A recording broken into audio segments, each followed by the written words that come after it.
doctor Saúl Hernández, así que muchas gracias, Saúl, por atender nuestra invitación.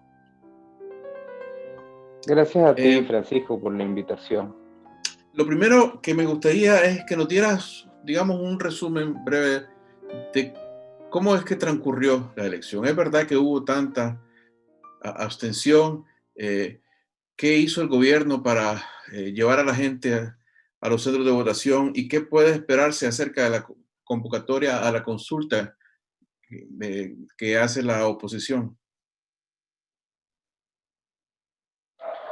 Bueno, lo que sabemos es lo que nos dice el gobierno y lo que nos dijo el Poder Electoral en un primer boletín el domingo y en otro ya casi definitivo el día de ayer, y es que la participación según ellos llegó a un 31% del padrón electoral. Ya eso implica una abstención de cifras que no veíamos desde el año 2005 y que a mi parecer representa una derrota para el chavismo, pero que yo creo que también representa una derrota para los sectores que no participaron. No creo que haya ganadores en una abstención, y lo que quizás tenemos como conclusión más cercana es que la crisis venezolana sigue. En términos de cifras, según el Poder Electoral, participaron 31% de los electores, de un total de 100 del padrón, participaron 31%. La última elección que se había hecho parlamentaria en el año 2015, habían participado alrededor del 71% de los electores, con lo cual hay un 40% de electores, de venezolanos y de venezolanas que no participaron en esta consulta. Esa sería como la primera fotografía que tenemos. Y de ese 31%, el oficialismo, el PSV, alrededor del Gran Polo Patriótico, afirma haber obtenido alrededor del 70% de los escaños, una mayoría abrumadora dentro de lo que es el conteo que ellos hacen, que es el conteo oficial. Pero ese 71%, si lo llevamos a lo que implica dentro de todo el padrón electoral, sería solo un 18%, ¿no? Un 18% del padrón total. Es decir, si hubiesen asistido el 100% de los electores, solamente los votos que recibió el chavismo y el oficialismo el domingo representaría un 18%. Con lo cual ese sería, en términos oficiales, el apoyo que tiene actualmente el chavismo. Términos oficiales dudosos, como todos sabemos, de procedencia del poder electoral, pero que incluso dentro de la duda implica un porcentaje muchísimo menor al que viene obteniendo, digamos, históricamente como fuerza política. Eso sería lo primero, la primera fotografía, en términos de cifras. Y la otra pregunta, para seguir conversando, te la respondería con la incógnita de lo que representa la consulta planteada por Guaidó en los próximos días, que parece que va a tener varias dinámicas. Una es por redes sociales, otra es bueno, en físico, etcétera, pero es problemática porque yo creo que cualquier consulta que no tenga un árbitro, una institución mediadora, que no sea la institución que la promueve, crea dificultades en torno a su legitimidad. Ya dijiste que esto de cierta forma también era una derrota para los que no participaron. Eh, Déjame presentártela de un ángulo diferente a ver qué te parece. Eh, yo cuestionaría esa conclusión en el siguiente sentido.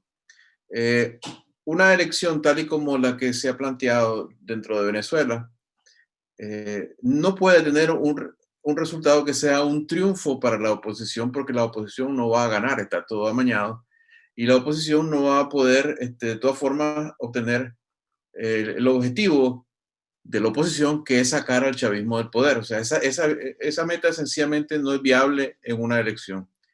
Pero dentro de la elección, eh, creo yo que esta es la visión de los líderes principales, era por lo menos frenar o cualquier intento de legitimación de un gobierno que ya es ilegítimo.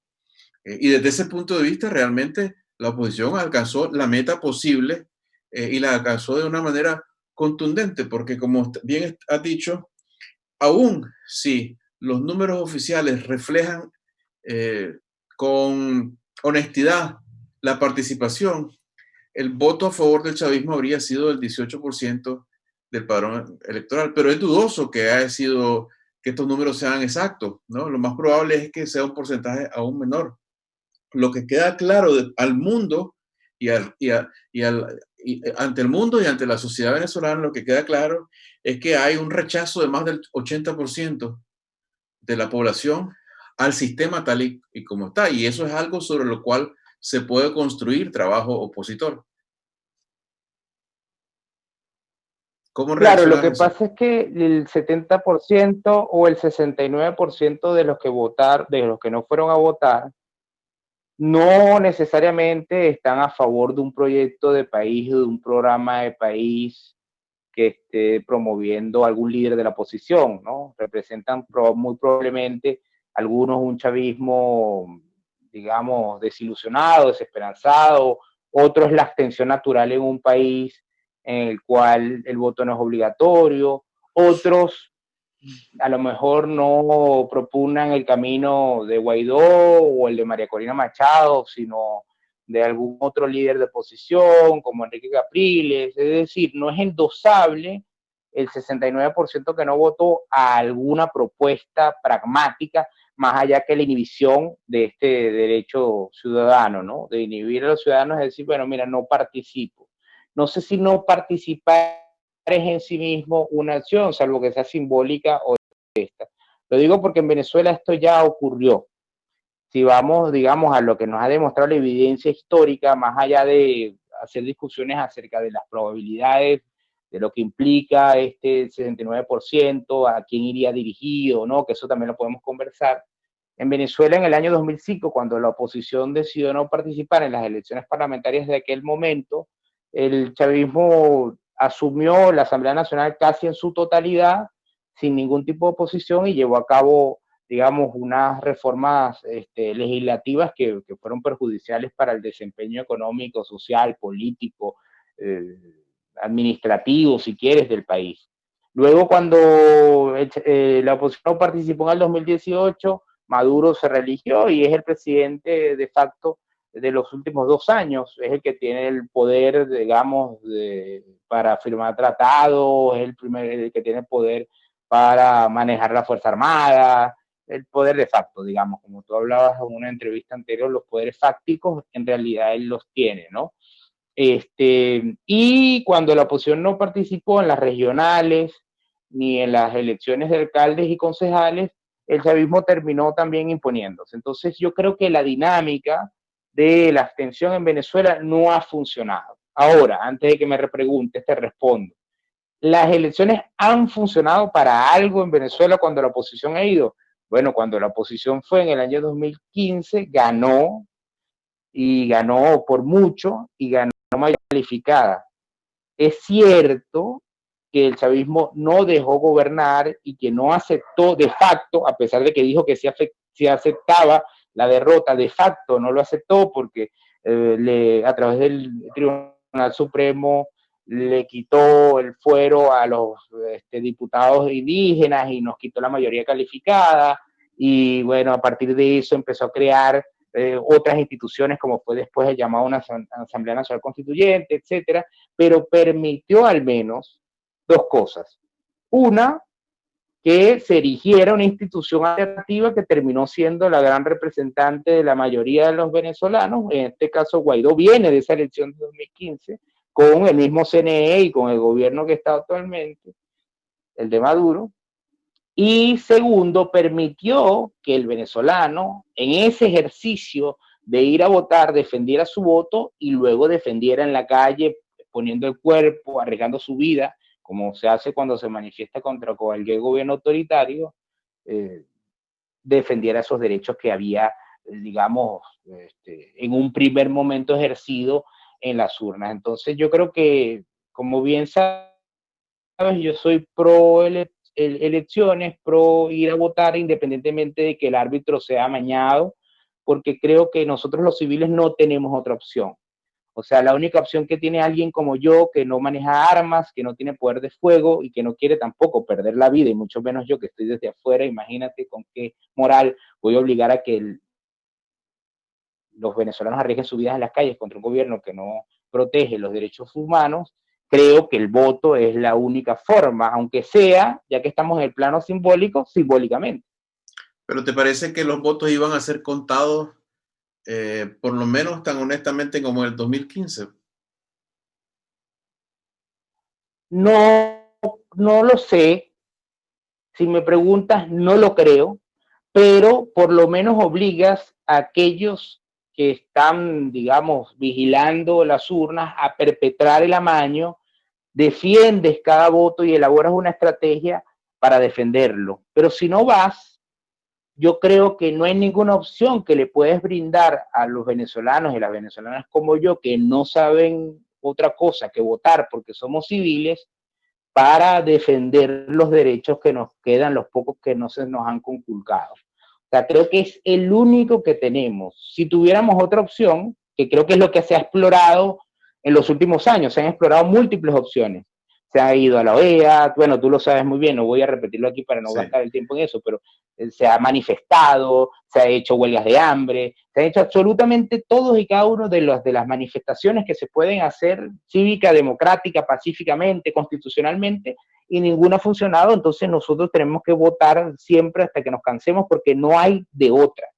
Si hubiese otra salida, que es, digamos, el desafío que yo les envío en el caso venezolano a la dirigencia opositora que dijo que no fuésemos a votar, le pregunto, bueno, ¿y ahora qué?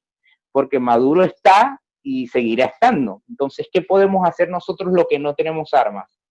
Bueno, entonces, estamos llegando aquí como al hueso de la cuestión, ¿no? Al fondo, porque si van a elecciones, las elecciones están amañadas y hay poderes que impiden que aunque lograran infiltrarse como en el 2015, que es dudoso porque los gobiernos aprenden las lecciones, aunque lograran hacerlo, de todas formas no adquieren el poder. Y si no van, me estás diciendo, bueno, tampoco. Lo cual quiere decir que no es el mecanismo de votación y no son los electores los que deciden aquí. Aquí hay poderes fácticos aquí que están manipulando esto. ¿Cuáles son esos poderes que hacen que el chavismo sea tan resistente? ¿Cuáles son los grupos sociales y económicos que mantienen a Maduro en el poder a pesar de todo el desastre económico y político? Mira, a mí me hicieron esta pregunta en el año 2018 y yo dije que la única institución que mantenía a Maduro en ese momento en el poder y lo sigue haciendo es la Fuerza Armada Nacional. No hay otra, ¿no? La Fuerza Armada Nacional es la que mantiene, digamos, a Maduro en el poder, porque desde que Chávez llegó en el año 2000, 1999, él dijo que era una revolución cívico-militar, pero terminó siendo más militar que cívica. Entonces estamos frente a un gobierno militar, y eso cuesta comprenderlo desde afuera. Es un gobierno donde los militares abdicaron de su rol de defensa de la seguridad y del territorio y comenzaron a administrar la industria petrolera, a administrar la minería, a tener alcaldías, gobernaciones. Al final el gran poder que administra el Estado venezolano es la Fuerza Armada y que tenía otro gran bastión en su momento, que era la renta petrolera, que les permitió elaborar planes sociales que en algún momento lo llevaron a tener una inmensa popularidad y que ya no la tienen, pero ya no es suficiente, digamos, o no les hace falta la popularidad para seguir, digamos, en el ejercicio del poder. Entonces eso sería el gran poder que mantiene a Nicolás Maduro y al chavismo en el establishment, ¿no? Pero ¿a vos te Ahora bien, parece? ese poder necesita de otros para poder, dime. No, es que a eso iba, o sea, porque esto no es una cuestión de desear uno o no desearlo, sino que uno observa la historia y realmente no puede haber un ejército que mande un país indefinidamente si tiene el 80-90% de la gente en contra en los diferentes grupos de poder económico y social, ¿no?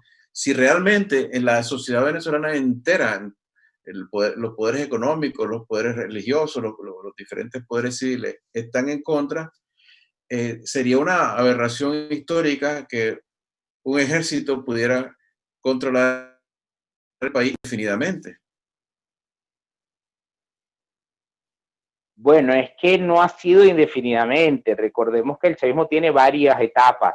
Esta etapa, digamos, que en la cual el chavismo viró de ser un proyecto hegemónico, antirrepublicano o antiliberal, si quieres. Por ahí leí en un politólogo que Víctor Orbán en Hungría llamaba su proyecto una democracia iliberal. Y entonces empecé a buscar bibliografía al respecto.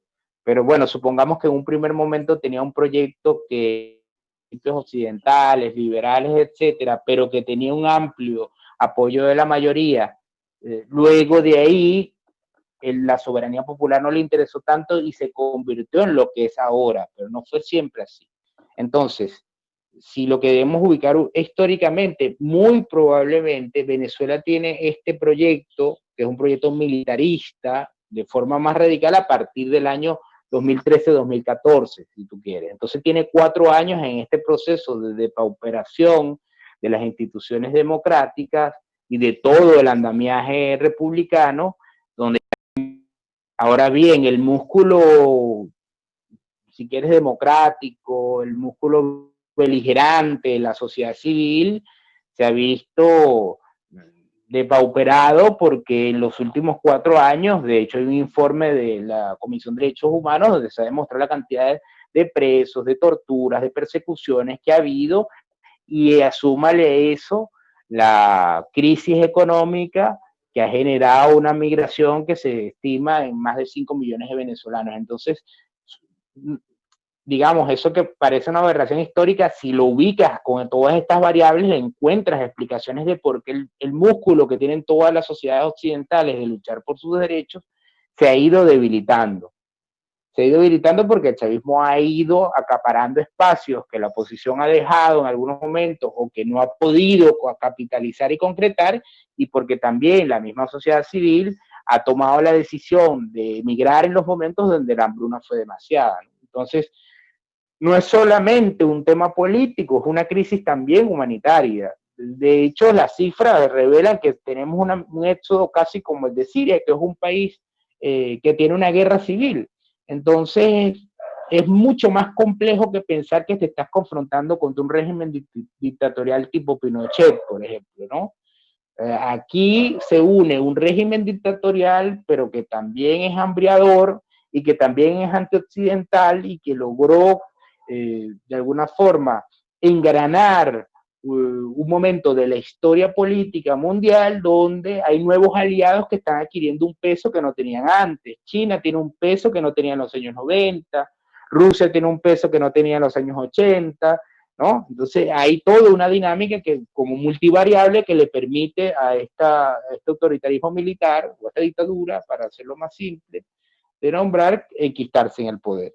Por eso yo insisto que nosotros los civiles tenemos como única arma el voto, porque ya todas las demás salidas, incluyendo el voto también, las hemos experimentado. Y te cuento más, cuando las gobernaciones habían sido electas o habían sido ganadas por la oposición, el chavismo siempre lo ubicó al lado una institución, como una especie de parainstitución. Entonces, por ejemplo, ganaba Enrique Capriles la gobernación de Miranda y entonces le ubicaron el protector de Miranda, otra autoridad totalmente arbitraria, anticonstitucional al lado para quitarle recursos, etcétera, ¿no? Entonces no es de ahora que el chavismo ha tenido esta táctica de no solo dificultar la victoria electoral, sino aún cuando ganes, te coloca siempre un impedimento por una treta jurídica al lado y te quita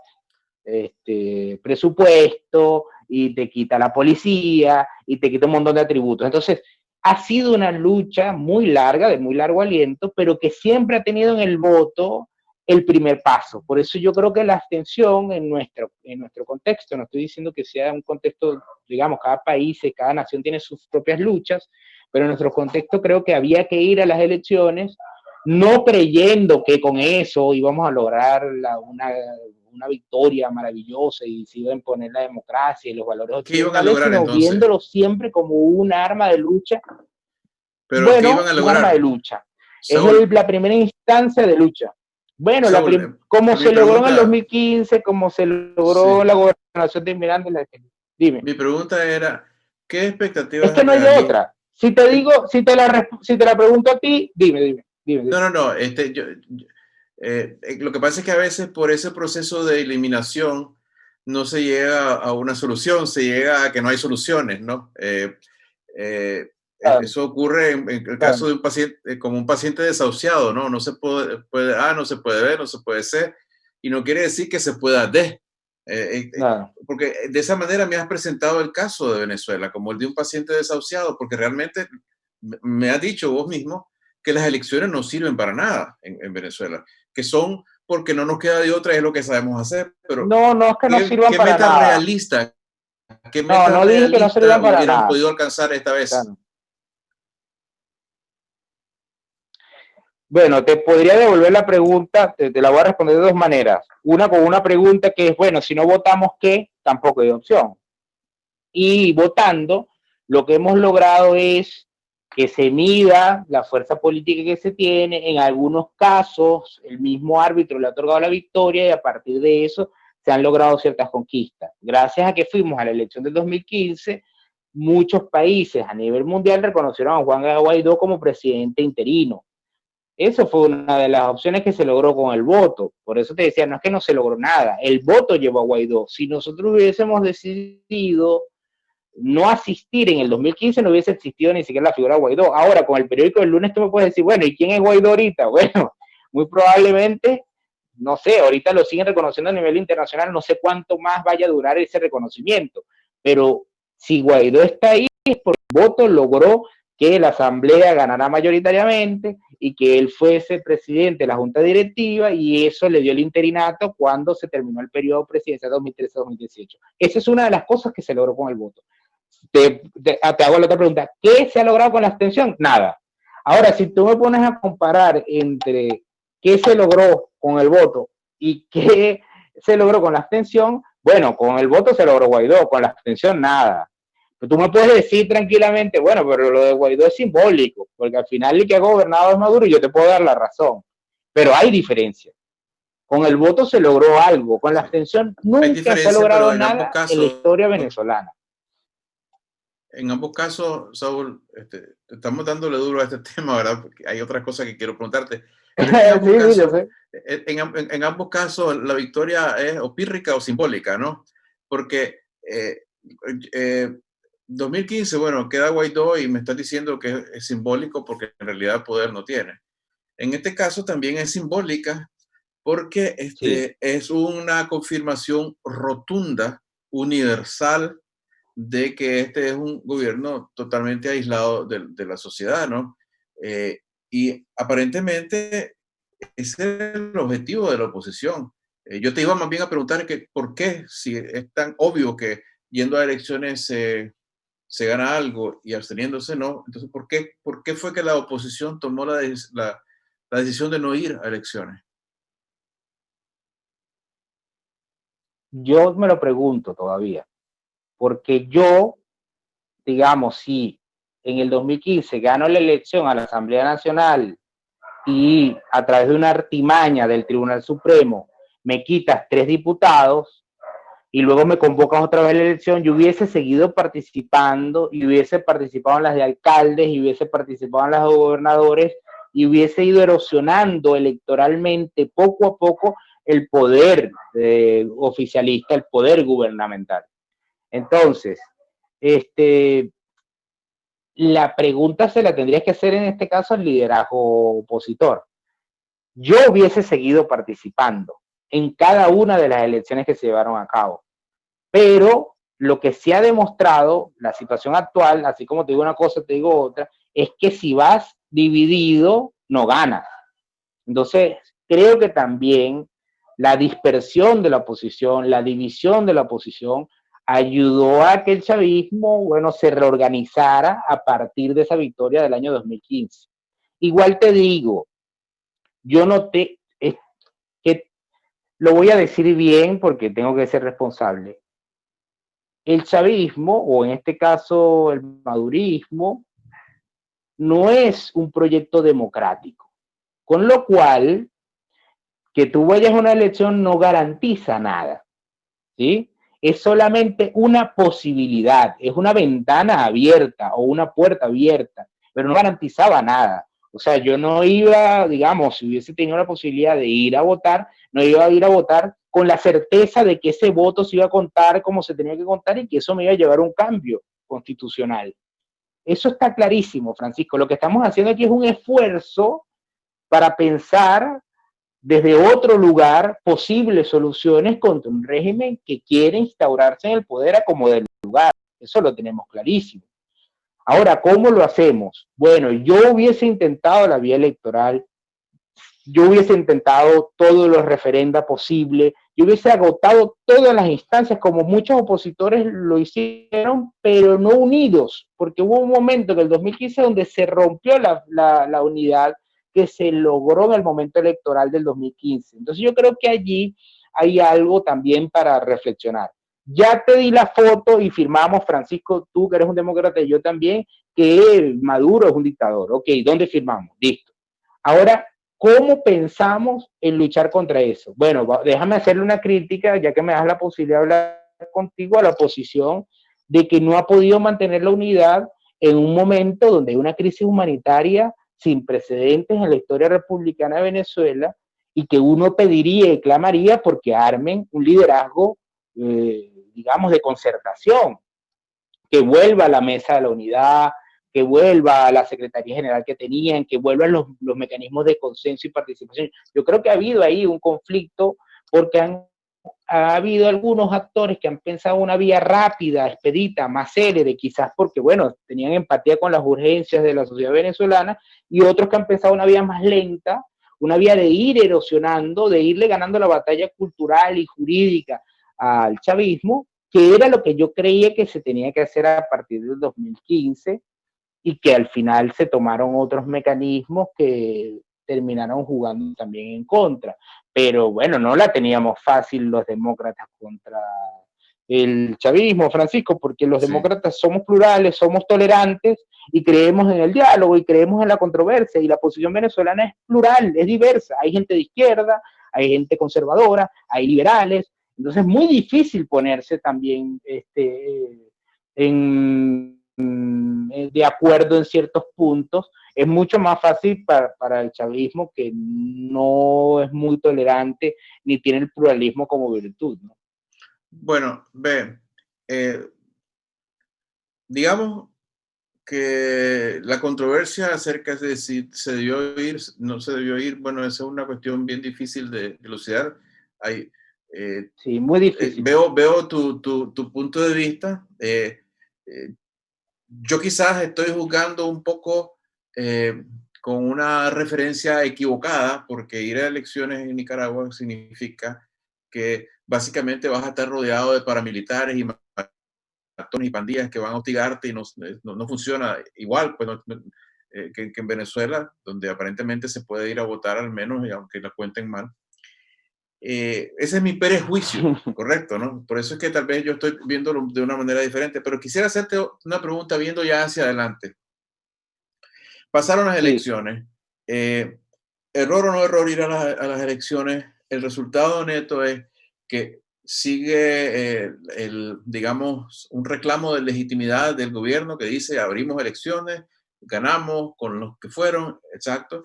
Y por otro lado, queda la percepción ante el mundo y ante el resto de la sociedad de que este es un gobierno que está totalmente aislado, que tiene nada más un soporte mínimo, y más allá de eso, el mundo lo ve como como un gobierno ilegítimo, sencillamente. ¿Cuánto tiempo, dadas las circunstancias en las que se encuentra Venezuela actualmente y tomando en cuenta la oposición, digamos, de Estados Unidos y el apoyo hasta qué punto llega de Rusia y de China, ¿cuánto tiempo es sostenible un modelo de poder eh, que está basado nada más en el poder de las armas sin ningún tipo de apoyo social significativo? ¿Cuánto tiempo es sostenible el modelo de poder de Maduro en Venezuela? Pero no, Francisco, me hace una pregunta que Fácil, no es te una voy a pregunta poder fácil. responder. Yo quise... no, no, complicadísima, porque por un O sea, lado mi deseo sería que obviamente, no, como lo piensas tú, si quieres desde una perspectiva hegeliana, la condición humana va a tender siempre hacia la libertad, ¿no? Y el espíritu humano va siempre hacia la libertad, y decía un historiador venezolano, nada más que aprender historia es aprender libertad. Entonces, bueno, si me pongo desde esa perspectiva, te diría, bueno, que inevitablemente en algún momento este bloque histórico dominante va a resquebrajarse porque es inaguantable incluso para ellos mismos el estado de anomia en el que se encuentra la sociedad venezolana. Pero nosotros no sabemos cuánto tiempo dure eso. Y lo más dramático es que, como tú muy bien lo sabes, los países tienen una duración que no tiene nada que ver con la duración de una vida humana, ¿no? No tienen, digamos, finitud. No hay un periodo donde tú digas, bueno, ya el país se murió, no existe eso. Entonces, claro, aquí nosotros estamos hablando y hay un montón de personas que están viviendo la precariedad, las penurias, la miseria, la inseguridad, la violación de derechos humanos, el hecho de que, bueno, no tengas ni siquiera para poder tramitar a veces el documento de identidad, o sea, un montón de limitaciones que llevan a una urgencia tal que uno se hace tu pregunta todos los días del mundo. Ahora, yo creo que aquí hay dos opciones a partir de la victoria que ha tenido, o, bueno, lo que dicen que fue la victoria que dijo el poder electoral y que dijo Maduro y sus ministros en estas horas previas a nuestro encuentro. Uno de los modelos que yo veo que van a tratar de aplicar es que a partir del poder legislativo van a profundizar el modelo antiliberal, antirepublicano de este Estado comunal, que uno no sabe muy bien qué de comunal tiene, pero si tú quieres, pues, para tomar el concepto de Ana Arendt, totalitario, ¿no? Esa es una de las salidas, que profundicen ya a nivel jurídico lo que ya de facto están haciendo, ¿no? Que lo hagan norma. Esa es una. Y la otra es que la descomposición y la anomia de la sociedad, el descontrol de la sociedad llegue a tal nivel que ellos se vean ahora que no tienen una Asamblea Nacional que les hace oposición y que tienen todos los poderes en la obligación de negociar. Pero yo lo veo muy difícil porque justamente ahora, ¿qué van a negociar si ya tienen la Asamblea Nacional refrendada por ellos mismos, pero con mayoría calificada? Entonces, nada, estamos en un callejón sin salida, digamos, un laberinto triste, y que, bueno, deja a la sociedad civil y las venezolanas y los venezolanos totalmente desamparados, ¿no? Porque tú me preguntabas por la consulta que se había hecho, que se va a hacer en estos días, y yo te digo, bueno, pero ¿de qué me sirve a mí meterme en internet y poner ahí digitalmente que si estoy a favor de Guaidó o no, si al final los poderes fácticos los tiene otro, ¿no? Entonces, claro, yo creo que estamos en un momento muy, muy complicado. Yo soy de los que cree que la comunidad internacional debería hacer un poco más de lo que hizo en términos de tratar de acercarse al gobierno de facto, como lo está haciendo Noruega, y mediar con la oposición y poner sobre la mesa la crisis humanitaria, por lo menos en una primera instancia, ¿no? Y a partir de ahí ir logrando otras concesiones. Pero yo soy de los que cree que está bien que Noruega intente mediar o que cualquier otra nación intente mediar. No soy de los que piensa que con el chavismo no se puede hablar, porque prácticamente van a tener ahorita una asamblea que va a legislar por los millones de venezolanos que se encuentran adentro. Entonces yo desde afuera es muy fácil, de guerrillero del teclado, a decirle que se radicalicen y que no hay que hablar con dictadores y etcétera, cuando yo estoy afuera viviendo en, no sé, en los valores occidentales, si quieres, para ponerlo así, y adentro la gente está pasando penurias y va a tener como norma jurídica, como legislación fundamental, la que emita la Asamblea Nacional, que va a tomar posición el 5 de enero de 2021. En términos de apoyo geopolítico y en términos económicos, el apoyo que se dice que reciben de Rusia y China es suficiente para que el gobierno de Maduro pueda estabilizar la situación, o estamos ante una continuada espiral hacia abajo. Yo creo que no, yo creo que hay algo, Francisco, qué bueno que es una buena pregunta. Habría que ubicar el lugar real de Rusia en el mapa geopolítico internacional. Rusia efectivamente es una potencia nuclear, pero no es ni de cerca una potencia económica. Claro. O sea, yo me quedo sorprendido cuando se dice un país como Rusia, que no está dentro de las primeras 10 economías del mundo, que es un país que todavía está en procesos de industrialización y que vivió muy duro la caída del muro de Berlín y la caída de la República Socialista Soviética, que lo pongan como el gran financiador de la Revolución Bolivariana. Eso es mentira. O sea, no tiene la capacidad económica para hacerlo.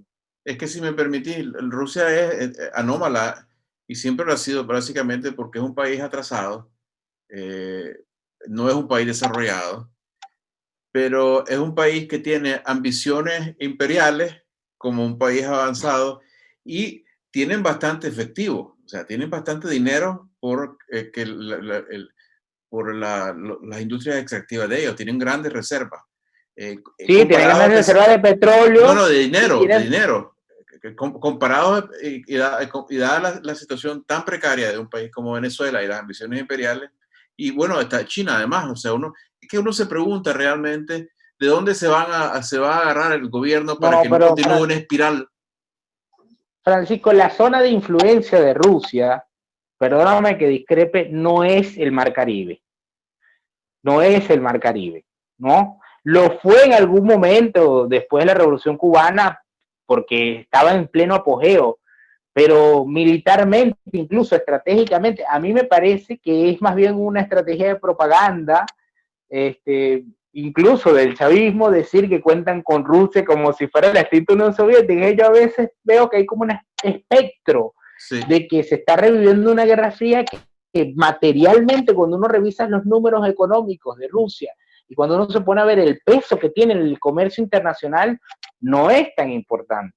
China sí, China sí, China es recontra importante y China se ha financiado en muchos aspectos a Venezuela, pero sobre todo con la industria petrolera y las inversiones que tiene en la faja del Orinoco y en muchos otros espacios. Pero China, sabemos que políticamente no es muy comprometido con nadie. De hecho, si uno revisa la cantidad de vetos que ha llevado a cabo Naciones Unidas, son imperceptibles. Y además China se sienta como primer socio comercial de la Argentina de Macri, y cuando viene Alberto Fernández sigue siendo uno de los principales socios comerciales, no cambió nada. Y con la Chile de Allende, cuando llegó Pinochet, aceptaron al embajador de Pinochet luego sin ningún inconveniente. Entonces China políticamente no se juega ideológicamente con nadie. Ahí es como Groucho Marx, ¿no? Tengo estos principios y si no te gustan, tengo otros. Si no te gustan, tengo otros, sí. Claro, o sea, China en ese sentido, por eso te digo, China le interesa a Venezuela, pero para lo que es la economía china y para la presencia que tienen en África, toda América Latina, y el tratado que acaban de firmar ahorita con Japón, Corea del Sur y toda la zona del Pacífico, Venezuela es un pequeño espacio muy chiquito para la geopolítica de los chinos. Y como políticamente no son tan beligerantes como los Estados Unidos o la Unión Europea, etcétera, porque no están defendiendo ningunos valores chinos en ese sentido, no tienen esa expansión, porque además a lo interno tienen un montón de conflictos. China tiene problemas demográficos, pero radicales. Bueno, no quisiera ponerme a hablar ahorita de China, además que no soy especialista. pero yo no sé si geopolíticamente Venezuela tenga el apoyo como para que sea la vitrina, como la están poniendo, de la alternativa a los Estados Unidos del Caribe. O sea, a mí eso me parece más propaganda, que son muy buenos haciendo la comunista, que realmente lo que eso implica, ¿no? En Ahora, otras palabras, militarmente sí. en otras palabras, la espiral de la muerte esa de la economía venezolana no tiene salida por vía de asistencia digamos, China u otras potencias. ¿Tendrán algún efecto las presiones de Estados Unidos y Europa en el futuro previsible de Venezuela?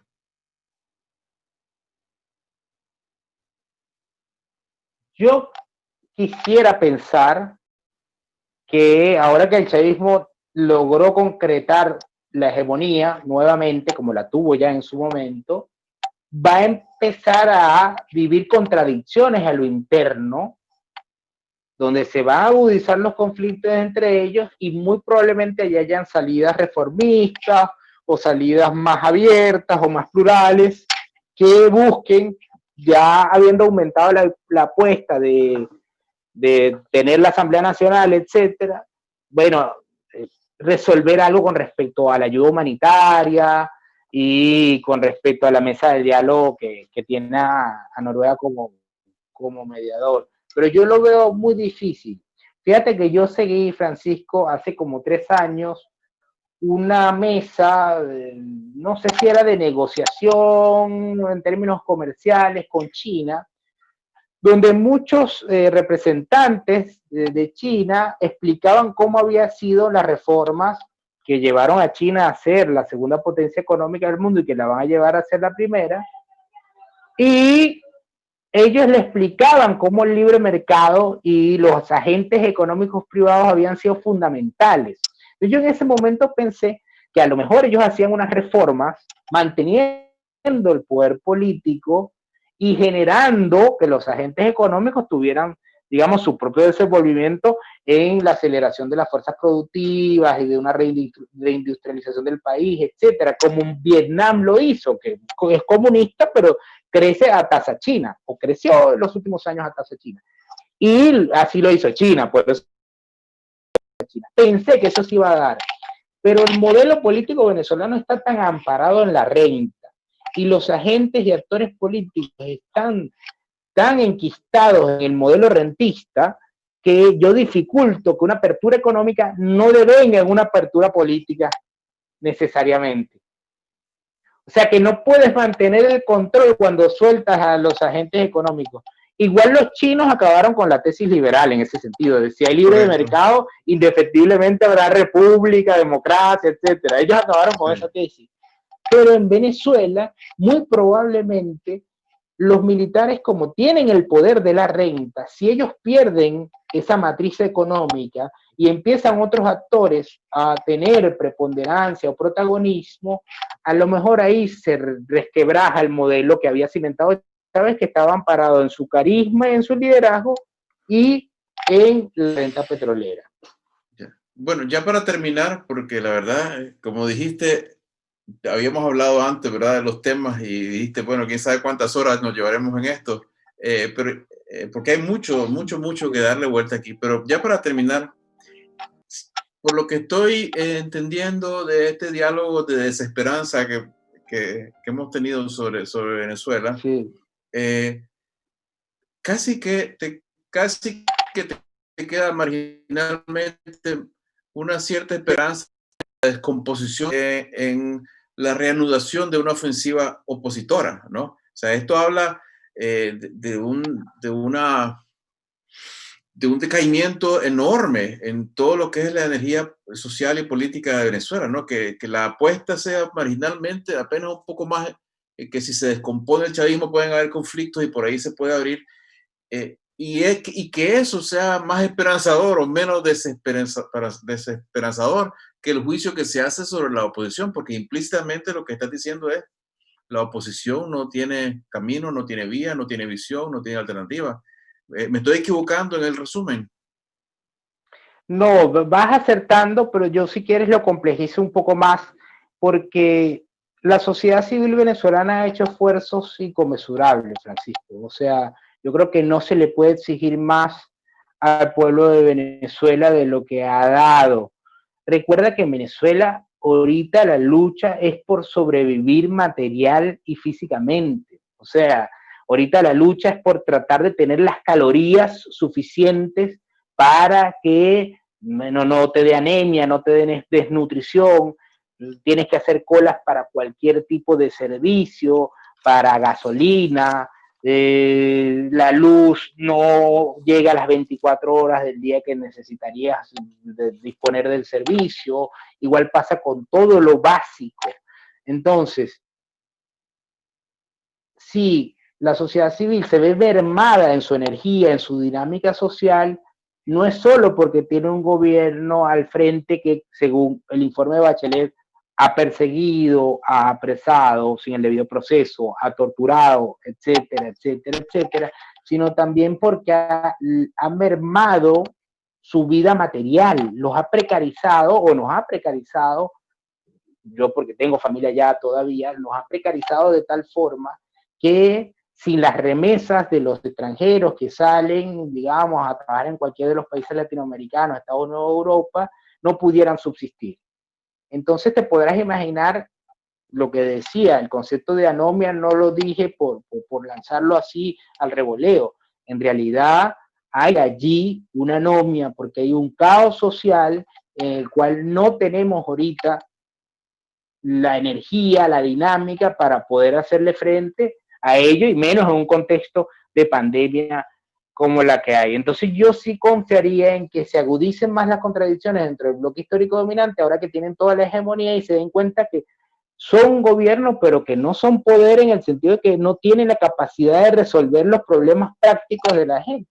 Muchos creen que eso es una agenda para que al no resolver sus problemas no pueden entonces dedicarse a lo que se dedica cualquier ciudadano en el mundo occidental, que es a realizar sus anhelos. Bueno, puede ser eso, pero en todo caso yo creo que se le ha mermado la espina dorsal de la energía social y de la dinámica de nuestra ciudadanía a partir de que hay hambre, hay miseria y hay desolación. Y por último, yo siento que es un momento clave para que la oposición se siente nuevamente y construya una agenda de programas mínimos de 3 o 4 puntos donde todos, por el clamor del momento tan difícil que estamos viviendo, lleguen a un acuerdo. Lleguen a un acuerdo. Todos los líderes, porque hay serían esos muchos puntos? que han cambiado de popularidad. Mi última pregunta iba a ser, y estás entrando en ella, si estuvieras en posición de hacerlo, ¿verdad? ¿Qué decidirías por el liderazgo de la oposición? ¿O qué le dirías a la oposición que debe hacer? ¿Qué estrategia de lucha deben perseguir en estos momentos?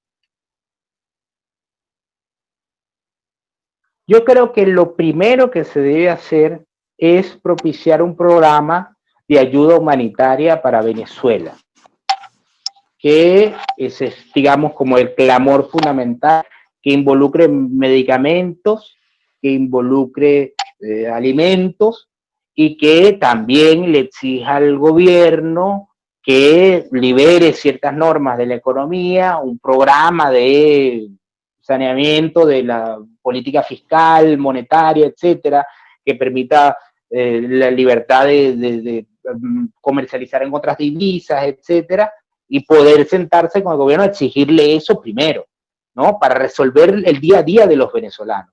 Y luego una agenda donde involucre, yo sí creo, elecciones generales, que es lo que, digamos, todos queremos. Y el chavismo dice que las elecciones tocan en el 2024. Bueno, entonces referéndum revocatorio. Vamos a poner como agenda el referéndum revocatorio que está en la Constitución y que viene a mitad de periodo, que es ahorita, en el 2021, es mitad de periodo presidencial. Entonces, bueno, se le exige un referéndum revocatorio, más lo que te dije en términos comerciales, económicos y humanitarios, y toda la oposición exige eso.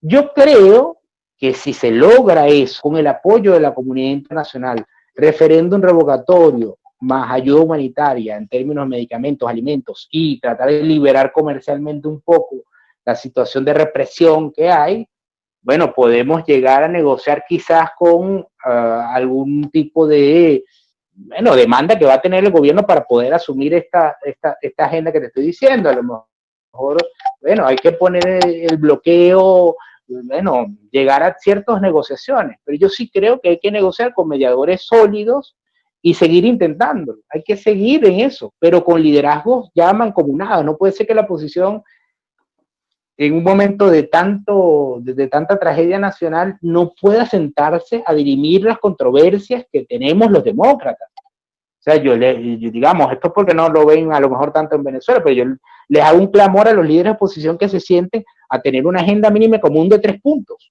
No puede ser que no convengamos 3 puntos. Y con la comunidad internacional. Yo sí creo que la comunidad internacional tiene un papel importante porque nos puede sentar como mediadora, que nos reconozcamos unos a otros, porque tenemos que reconocernos para poder salir de esto. No hay ninguna, lamentablemente, es así. Y por último te digo, Francisco, el 18% que sacó el chavismo según su conteo, vamos a asumirlo, muy probablemente ese sea a lo mejor el voto duro a futuro en el porvenir del chavismo. Bueno, habrá que convivir de alguna forma con ese 18 o 15% de chavismo duro que quedará en la historia de Venezuela y tratar de que ellos acepten las reglas de la república, de la democracia y la modernidad, pero empezar a construir un discurso donde ese 18% integre y algunos actores que no hayan cometido crímenes de lesa humanidad integren también el horizonte por venir de Venezuela, porque muy poco se habla de qué va a pasar si salen, porque hay muchos actores menores, cuadros medios, que tienen miedo a ser perseguidos, a que no se les deje hacer vida, y eso hace que se enquisten más. Hay que tener un discurso también para ellos, porque el chavista que es chavista por fe, como hay franquistas en España todavía y hay pinochetistas en Chile, va a tener que respetar la democracia y votar por un partido que respete los derechos humanos, que crea en la república y que vaya a elecciones. Habrá que democratizarlos, pero también hacer un discurso, un puente, para que ese electorado sepa que podemos negociar un referéndum revocatorio y que eso no implica que ese 15% va a tener que salir del país, desterrado, va a estar en campo de concentración o lo que sea, porque hay mucha propaganda que hace que ese sector se radicalice y se enquiste. Bueno, muchísimas gracias, doctor Saúl Hernández Rosales. Una conversación lamentablemente siempre inconclusa, ¿no? Porque todavía no hay ni tiempo para hablar de tantas complejidades de un problema tan grave como el que sufre Venezuela. Y bueno, hasta aquí llegamos en esta conversación, y yo creo que hasta aquí llegamos en este durísimo año 2020, y vamos a ver, ojalá que en el 2021 se logre avanzar en el camino hacia la democracia en Venezuela. Muchas gracias, Saúl. Gracias, Fran.